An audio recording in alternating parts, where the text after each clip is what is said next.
All right, so this is a quick video just recapping all the calculator skills from our regression and residuals lesson.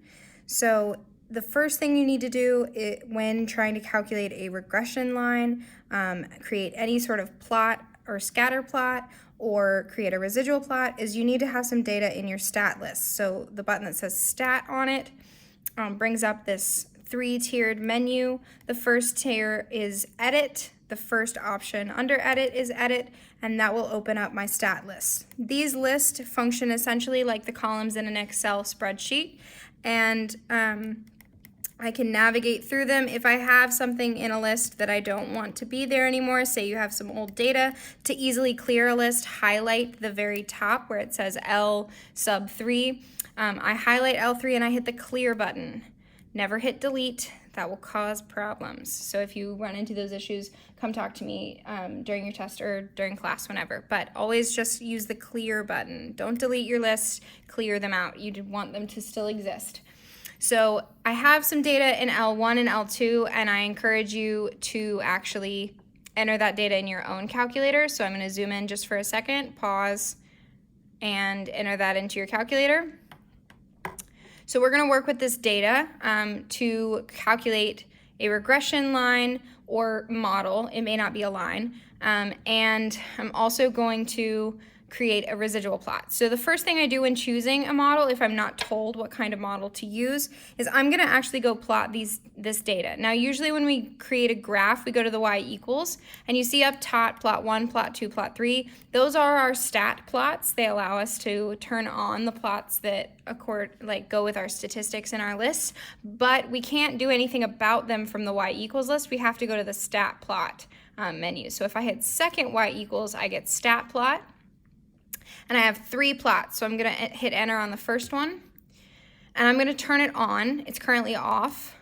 Now on is highlighted, and for this type of problem, I want to create a scatter plot using the data in my stat list. So the first list I want to call for my x values is L1, and the y list is L2. So now these can just change the appearance of your graph. There's no need to mess with it, but if you do, that's how you can change the appearance of the marker. I recommend leaving it as either the box or the plus sign. These other two options get really, really small and hard to see. So when I want to go see my graph, I can hit graph, but I'm not exactly sure where this data lands. So to determine a good window, my zoom stat function, option 9, you can use the arrow keys or just hit the button 9. Zoom stat will always go find the data that's in my stat list really quickly. So I noticed that this data doesn't look completely linear. I could draw a line of best fit through it, but it almost looks like it curves. So I would probably guess quadratic or exponential. We're going to try exponential. So to find an exponential regression model, I'm going to go back to the stat menu, and I'm going to go over to calculate because I want to calculate a regression model. I'm going to go down and find the type of function I want to use. Exponential regression happens to be option 0. You can hit enter highlighting it or just hit the button 0. And I want to use the x's in L1 and the y's in L2. This store regression equation option is really awesome for going ahead and putting this equation that it calculates into your y equals so that it will graph that exponential function. And to get y1, to say I want to store it in the y1, y equals spot, you can go through this menu variables, vars, and if you watch other videos that may talk about the vars over to yvars function y1. But on the calculators in my classroom and many of your personal calculators, there's a shortcut. You can click alpha trace, and that just brings up your list of all the y values. So if you want to store this function in y1, we'll click y1, and that'll store the regression equation in y1.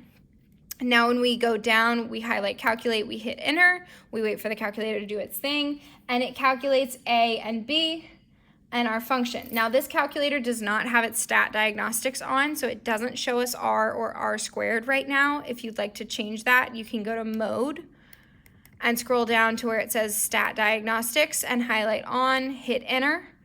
And then if I did my exponential regression one more time, it's already in y1, so I'm not going to store it again. There we go. Now I have r squared and r showing up. And since both of them are pretty close to 1, I can expect that this is a fairly decent model. So I'm also going to go back to my graph and see my exponential regression equation graphing relative to my data points. It's pretty close.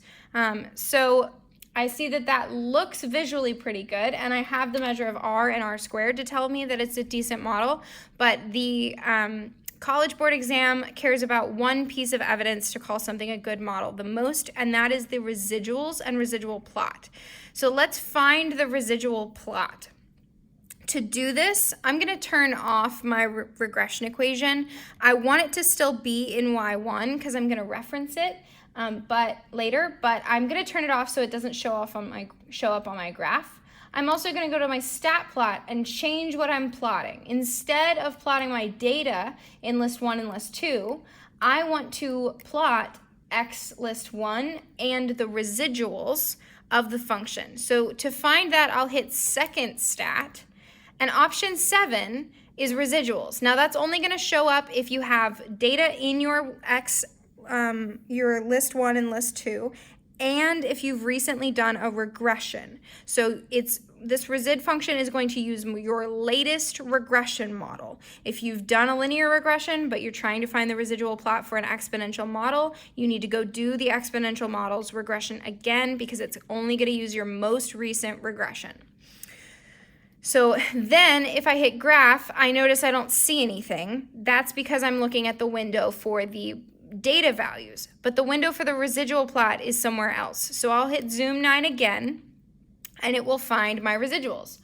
Notice I have a pretty random plot. You might argue that there's a curve here, but this is a residual plot. Essentially what I want you to be able to recognize about each residual, you can hit trace to highlight these specific points.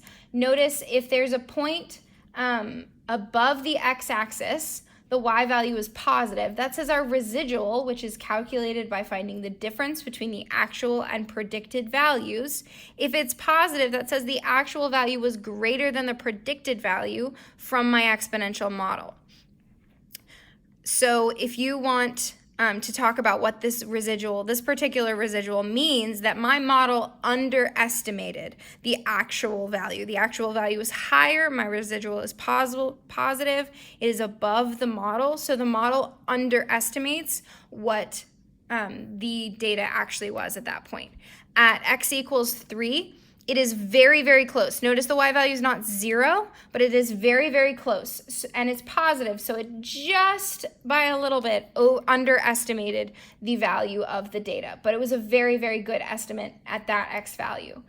Notice at x equals 4, y is -4, so that means the model overestimated by 4.88. The model overestimated by 4.88. The actual data point was below the model by 4.88 units. So the error would be positive 4.88. Our residual is negative 4.88. Let's see.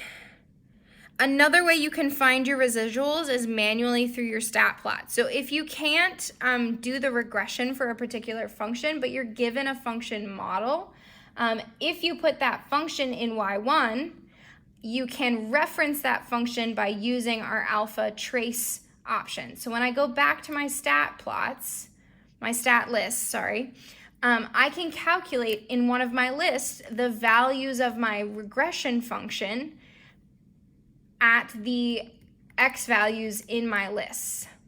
So if I say L3 is equal to the function in y1 evaluated at the x values in list 2, then these will be the predicted values. So notice these are our actual values, L2, and L3 are the predicted values from the function in y1.